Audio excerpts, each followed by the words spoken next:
everybody, welcome back to the Claremont Classic Garage. In this video, we're going to finish getting this old Neon back ready for the racetrack.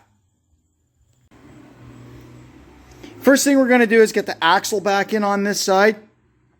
And that's also a good time to change these gears in here.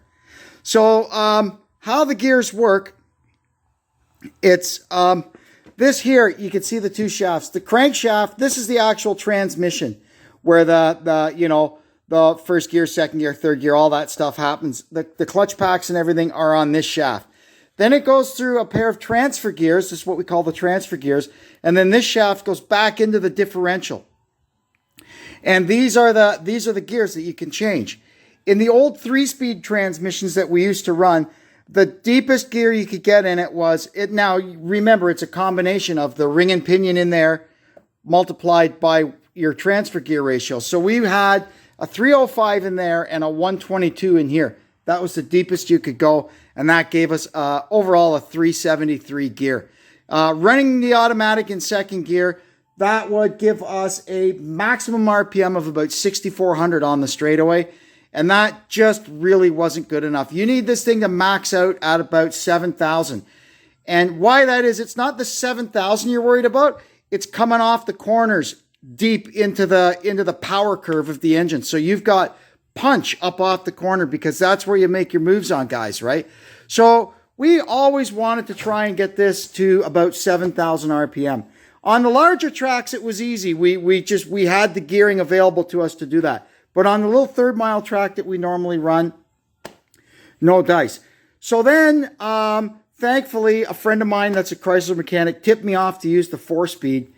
And basically, without any computer at all, you get second gear, reverse, and it runs at full pressure. Well, that's all we need, right?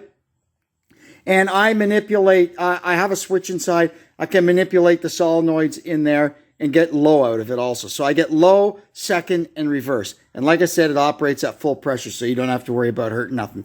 So anyway, on the 4-speed, as it is equipped in the Neon, the final drive is 394. So, wow. So this transmission came right out of a 2004 Neon. We put it in here. It's got a 394 gear, and that got us to 6,800. And I said, man, this is awesome. The car was so much better to drive. It had so much more jump up off the corner. But I said, I wish I could get that little bit more and get it up to 7,000. So what I found out was, basically the ring and pinion in this transmission is, I'm just going to use round numbers, it's 400. And the transfer gears here, it's actually the same gear, top and bottom, and they just put different bearings on them. So how it is on the Neon, it's an underdrive. So it ends up at 394. Well, if you go to the junkyard and get the transfer gears from it's an overdrive, which makes it 394. I caught myself. If you go to the junkyard and get the transfer gears like we did in the last video from a 4-cylinder Journey, that's an underdrive, and it makes this thing into a 410 or 412 or something like that. I put that in. That's what we've got in the Daytona, and bam, when you know it, 7,000 RPM, spot on. Perfect. So that's what we're going to do with this now. We're going to put the 4-cylinder Journey transfer gears in here and get our 412 gear. Big difference from in the junkyard. When we're at home, we get to use our snap-on puller, and the gears come right off. Now our gears are changed. Once you've got them pulled off, you just whack the new ones on. The shims that go behind the gears. This upper one, this transmission and the other set of gears actually had the same shim. It was 152 thousandths. So that was a no-brainer. We just put one of those in and put it back together. This one, there was one thinner one and one thicker one. So we put the thicker one in. If you're not going to have this on the bench and properly set the end play, if you've got a thinner shim and a thicker shim, always put the thicker shim. The thinner shim could crunch it down and smoke your bearings, right? So anyway, that's fine. So we've got this nut tightened up. We got that tightened up, and the lock things all assembled. Now we can put some sealant on our cover and put it back on, and our gear change is done.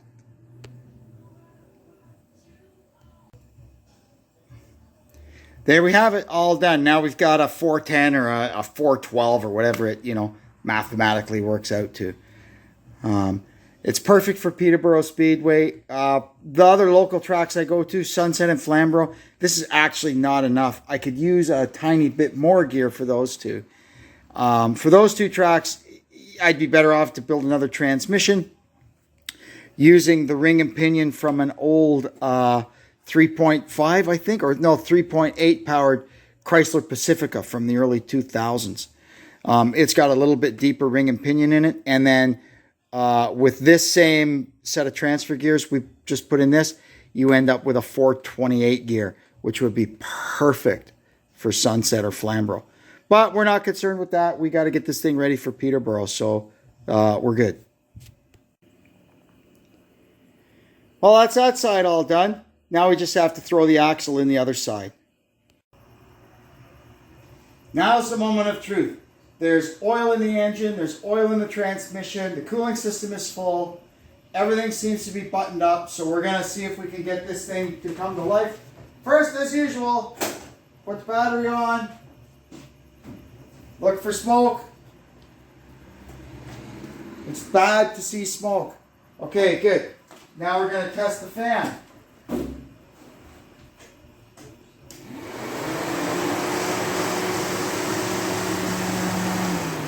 Fan runs. Now we're going to run the fuel pump a little bit.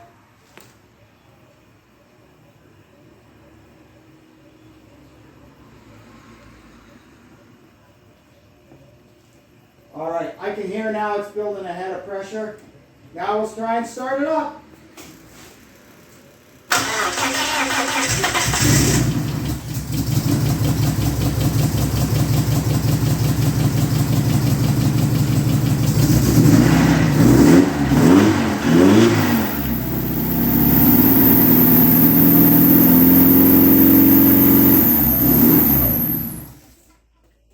That was interesting. There. All right, problem solved. All the smoke coming out of the timing belt was this bolt that goes into the upper motor mount. I guess it's the wrong one, and it was too long, and it was touching the sprocket. That's bad. Anyway, it's all good now. I took it out, put a couple of washers on it, put it back in. It's all good. So she's running good. Go, leave these underneath. Now we're going to run the transmission through the gears and we'll check the fluid level.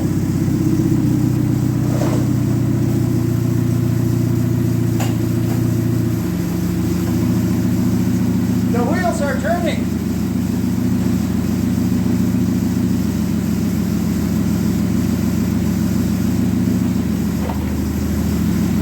Reverse. Neutrality.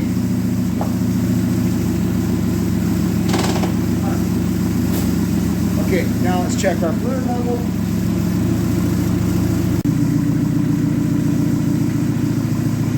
Okay, all good. Yeah, one tiny little oil leak, just a loose plug. We fixed that. All good. Now I'm going to put the rebar on the front. We'll lower it down onto the toe plates and see what our front end is like. Now we're going to have a look at the toe. I checked the camber. I don't really have as much negative camber or positive. I get it mixed up. Pardon me. But I don't have as much on this wheel as I would like to have. The other side I checked, it's exactly right. 2.5 inches off plumb. What I'm going to do now is I'm going to just jack this corner up and see if I can get a little more camber. And then we'll recheck the toe. Okay, so I was able to loosen the bolts on the knuckle and tweak that all the way, and I got my camber back. And that's how we always set this on the left side. It's just as much camber as we could get with the factory adjustment. That was enough, and that's what we've got. Now, what we've got here, you can see 73 at the back. And, well, it fell out of the other one. But I've got 72 3/4 at the front. So it's towed in 1/4 inch. Normally, on this car, we will run it 1/4 of an inch towed out. So we'll fiddle around with the tie rod and see if we can get that. All right, perfect. So we got 73 at the back of the tire, 73 1/4 at the front. She's towed out 1/4 of an inch. That is perfect. We'll lock down the tie rod, and now we can put the sheet metal back on. All right, we are pretty much there. I got all the bodywork hung back on it. Now we're just going to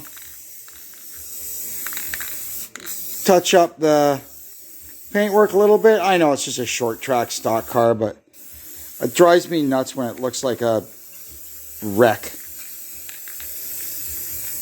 Oh, this is the beauty. As much as we like to send our race cars in the body shop and have nice fancy paint jobs put on them, the beauty of using off-the-shelf hardware store paint is that it's easy to keep it touched up. How's this side? Yeah, a couple of scuffs over here. That's kind of ugly. Oh, sorry. There's a spider there. I don't want to paint him. All right. So there we go. Bodywork 101. Well, that's all for tonight. It's 11 o'clock. I'm beat. We'll finish it up in the morning.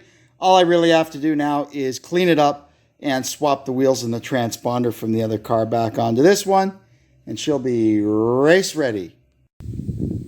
Well, we made it with no time to spare. I had so many other things I forgot I had to do, like we'd taken the box off the trailer because last week we were up at the tractor show. So I had to put the box back on the trailer. And, well, anyway, we got that done. Got the wheel switched around, the transponder's in the car. Everything's working. It starts, it runs, it drives. So we'll see you at the racetrack. Well, we made it through practice. The car was pretty good. Tire readings all looked great when we came back off the track. Unfortunately, because we missed a few weeks again, we get treated like a new car and we'll have to start scratch in the qualifying races. So we'll get what we can get and hope for, you know, a decent spot on the grid for the feature. If we can get in the 4th or, you know, maybe even the 3rd row, that's not all that bad. And there's always the invert, so we'll see how that all plays out. You can never really guess or predict it. It just happens how it happens. Well, we're ready for the feature now. We got 5th in our first heat and 3rd in our second heat. So we're inside of the 4th row to start the feature. That's pretty good. So we're gonna give this thing a good run. I got my camera mounted on the roof, so hopefully we'll get some footage and see you after. Don't know if you can see them big clouds, but we were a little bit worried about that. A couple of decent sized thunderstorms, but they're going by to the north. So we're okay for now. Well, that's it. We made it through the feature. No contact. There were a few dicey moments. A couple of restarts I actually laid back just to let it all play out before I went. And on one restart I got stuck on the outside and just got railroaded by everybody. But once we got going and I got rolling, I got a few of them back. So anyway, I got a good video from the roof cam. So we'll intersperse some clips of that. And let's get on the track.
it's been quite a journey getting this darn car back in fighting shape.